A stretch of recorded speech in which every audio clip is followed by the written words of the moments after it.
Small.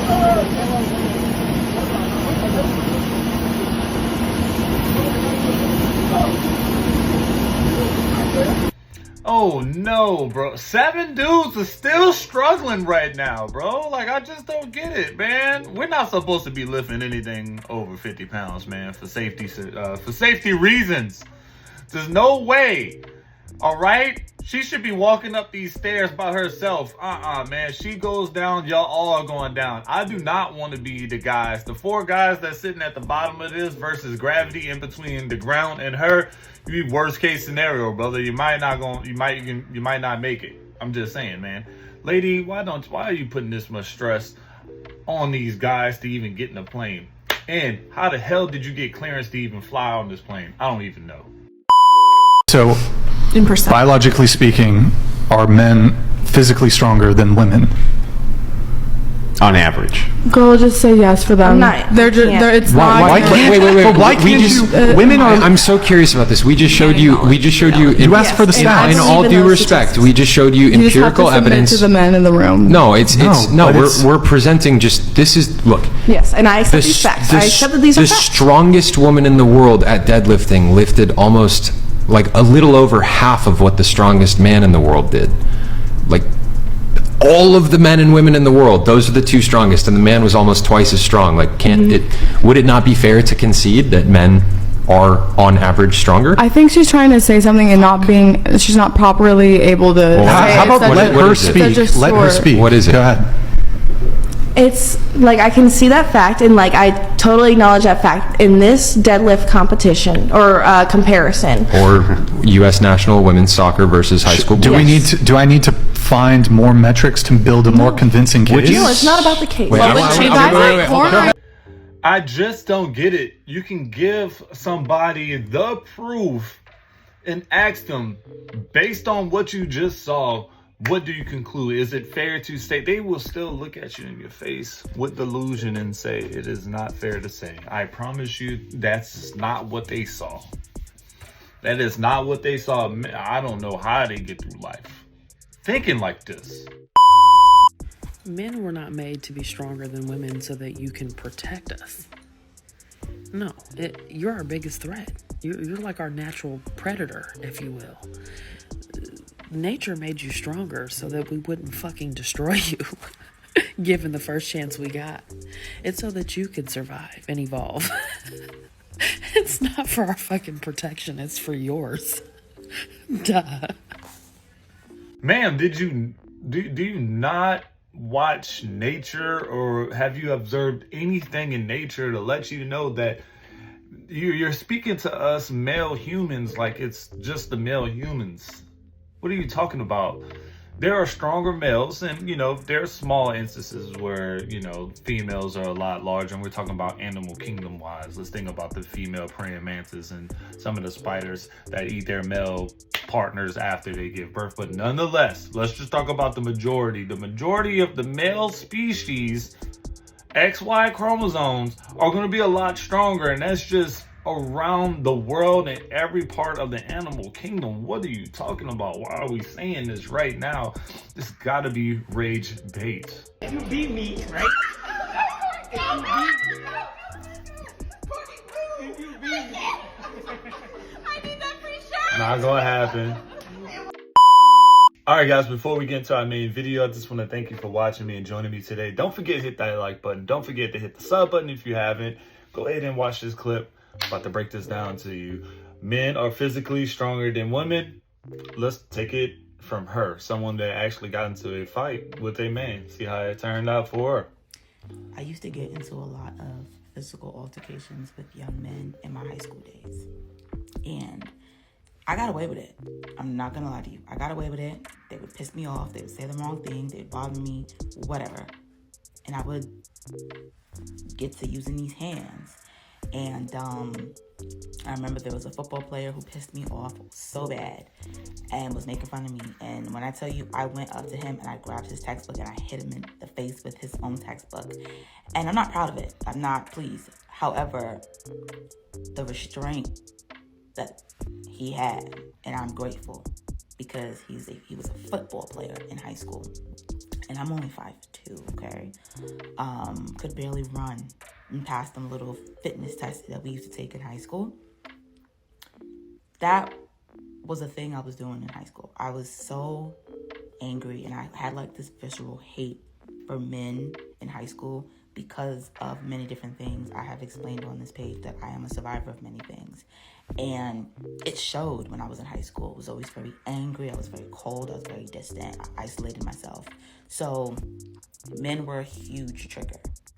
One day when I was still in high school, I think I might have been 17, getting ready to leave for undergrad, my mother and my brother got into some verbal altercation, verbal spat, and he was calling her all types of things. She was calling him all types of shit. Like, it was just disrespectful. And here goes that trigger. And here I go trying to find myself to defend my mom. Even though my mom was in the wrong, right? And my brother was telling me, yo, back up. Like, back up. Stay out of it. This ain't got nothing to do with you. Mind your business, right? Why are you taking up for her? Because in my mind, I'm like, you're a young man. You should never talk to a woman like that. You should never say anything. And in his defense, right, he was like, so y'all get to just say whatever y'all want to me. Y'all get to call me, you know, at the time we were still labeling people as the R word, right? Things like that. And he's like, y'all get to say that. You get to say I have these mental illness, and y'all get to, right? And he was right? Like, you don't get to use people's mental illness and things against them when you're angry, and then you expect them to just be like, well, I'm a man, so I'm not gonna, defend myself, right? He was correct in that moment. But of course, I don't know any better. All I see is, you're a man, you're talking to our mother this type of way. No. And he kept on saying, back up, don't get in my face, mind your business, right? And I in my mind, I'm like, trigger. So, what's crazy is that, she's probably not alone. There's probably a lot of women. We're just going to say a lot of women that just feel like anger gets the best of them. They feel like they can cause damage just as much as a man could, but then their way of thinking doesn't equate to real biology, real physics in real life, in real time. Like, that doesn't equate. She just started off by saying, hey, look, she had a football player that was way stronger than her. He showed restraint, and she was fortunate. And now she's getting into the story why she, really about to get into where another person, I'm sure this guy didn't show his restraint. And what's crazy is that it happens. It really does happen. But let's just keep listening. I learned my lesson that day because I got up in his face. And my brother I'm the 5'2". My brother and my sister, I'm older. They got the height. My sister might be about 5'8", 5'9". My brother's close to 6 feet tall. I didn't get height at all. I'm only 5'2". And, he was doing a lot of weights, and, he's a big dude, right? And before I knew it, after he had asked on numerous occasions to stop and leave him alone and don't get in his face and all these things, and here I am, just defend mommy, and you can't do this and you shouldn't do that, right? Because that's all I knew.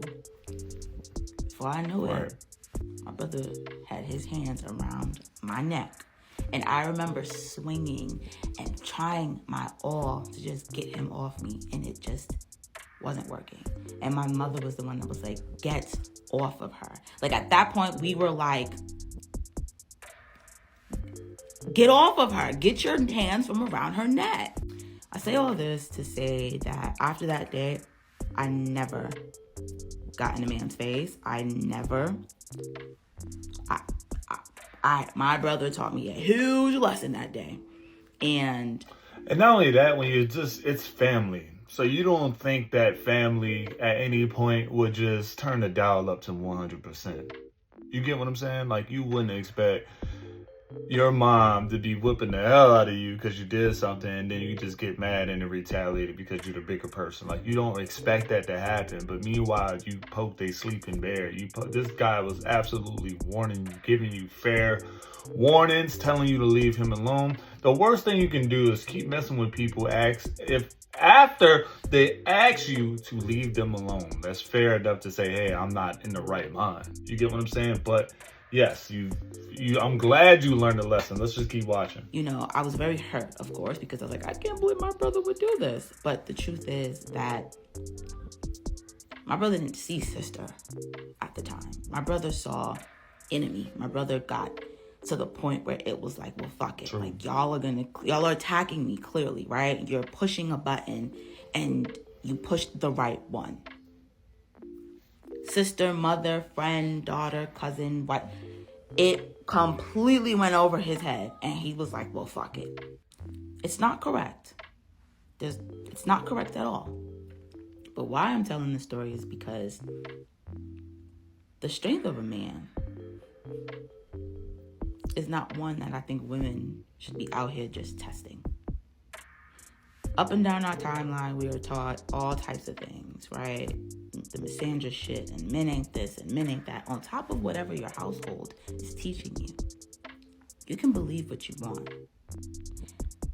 But I learned, and I think it is going to be important for women to understand, that men are physically stronger than us. I know we have our Olympic gymnasts and heavyweight champs and all that, and that's great. We're not one of them. Okay? The average one. Now, here's the thing, man. We got to definitely take into account, like, strength is strength, endurance is endurance. They should not be pretty much weighed on the same scale. That's my opinion. Anyway, just because that one giant man that can lift 500 pounds can't run a mile, his mile is like a 10-minute time, but this little bitty lady can run a mile in 6 minutes. Like that, I mean, that's good for you. But when it comes to an actual 1v1 and it's a battle for survival, well, who you putting your money on? The girl that can just run? You get what I'm saying? It depends on what's at stake and how the battle goes. But like it's comes down to strength for sure. Woman is not out here on her Clarissa Shields, and even she wouldn't survive in a ring with Tyson or something like that, right? And granted, most men don't have the strength or the agility of Tyson, but they're physically stronger than us, and we have to recognize that. When I got on here and I was telling folks that what comes out of our mouths and, you know, what we say can bring in life and or death, figuratively or literally, to our spaces, to our communities, to ourselves. People were in the comments talking about, I'm always defend myself, feminism, and all that's great. No one is saying that you don't speak up for yourself. No one is saying that you don't, you know, you just allow a man to just speak to you and treat you any old type of way. No one is saying that.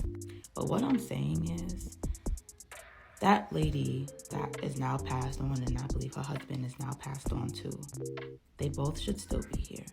And that altercation that they got into, or what had happened, and then he did what he did on that live stream, and now she's no longer here with us. It just really is it's a cautionary tale, and it's a reminder to women. We don't need to be out here getting to the point where we are pushing men. We are pushing that button because we're so angry. You don't know what's going to trigger and set that man off. And just because a man shouldn't put his hands on a woman doesn't mean he won't. She's referring to the couple, unfortunately, that both passed on the live after they got into an altercation, pretty much. It was all on live, you know.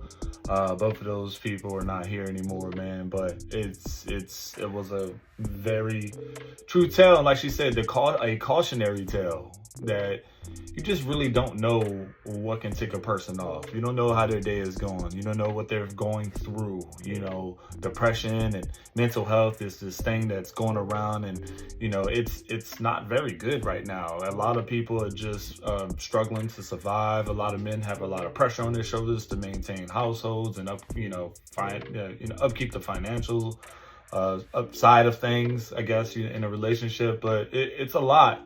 It's really a lot. And then you add in being deprived of intimacy, being deprived of attention, being deprived of peace. You get what I'm saying? All that to the equation, it can add up for sure. And it doesn't mean they don't, because we know that they do. We know this. This is always going to be the thing that's protecting us and our intuition. At the end of the day, we can't control what these men do. We can only control ourselves. Go ahead and end off on a little positive note. Dang, she kind of, the story of the two people passing away is definitely, something sad, man. Things happen. You can't control. But at the end of the day, everybody controls what they can control. And you can control your own words, right? You can control what you say. You got to hope and say that you say something that can make the situation better instead of turning it into a negative or making it 10 times worse. All right. And we all know, and I hate to say this, a lot of women have the tendencies to say stuff to make it was really chill into the next level because of their words. And ladies, y'all do have I would say a divine gift of triggering people using those dang words, man. Y'all just be careful. And I really think that can make, that can make or break relationships. That can make or break whatever situation you're in. And dang, just be honest, just chill sometimes. That's really all men want to do, I'm not going to downgrade my lifestyle because me and you are no longer together. And I just feel like if you put me in this space and that was under your budget then, what's the difference now? But see, what he did was this, though. He gave you the upgrade. But part of that upgrade is because you're with me. Yes. You understand? So let me just go, though. So we didn't work out, me and you dating. You feel me? So I'm supposed to keep paying your loft and keep paying your bins. Now, I get it. You're a true boss if you do that, and that's the vibe we're getting. But my current new lifestyle that you upgraded me to is now contingent on me being in a relationship with you, and that's the only way I can have it in this moment. Then what stops me from just staying with you for that? Then Jazz, you want him to keep your lifestyle up, keep paying your bills, keep you on that same upgraded level. No, you were dating a man that had money, so dating him came with a lifestyle. But if we not working and our love is dead, I don't owe you to keep paying your car note and your mortgage. I'm not entitled to. Now, if I'm that rich, then okay. But realistically, that isn't really my job. You should find you a man like me and upgrade to him and keep your lifestyle. But that takes time. So I just feel like if someone had me on a certain pedestal, you're not just because we no longer working, you're not just gonna rip the pedestal from me. Oh no, that's called entitlement right there, bro. That is really entitlement. Let's go ahead and add some more to the equations. Look, I'm too busy. This is not working out. We're in a dating process. I'm trying to get to know you. I'm trying to make sure that we can spend our lives together. And meanwhile, this is my lifestyle. I like luxury. I like to travel. And I'm dating you. Come explore this with me because I'm trying to get to know you. And then a year later, 2 years later, it comes to find out, this really isn't working out. I don't like you anymore. I really don't like you. You're not the same person. You've changed, or you're not helping me, or you're becoming a burden, or you're just not that person. Maybe the thing spoiled you. Maybe you're just not, whatever it may be. I'm not going to sit here, not married to you, in a dating phase, no matter if it's 1 year, 2 years, 3 years, so 3 days, 3 weeks, and feel like you're owed this much after you did not help me get to the luxury lifestyle. How is that even a thing? Come on. Enjoy that moment while you have it. And that's about it. Okay? That's crazy. Oh, so this man is entitled to pay for everything even after you're not together?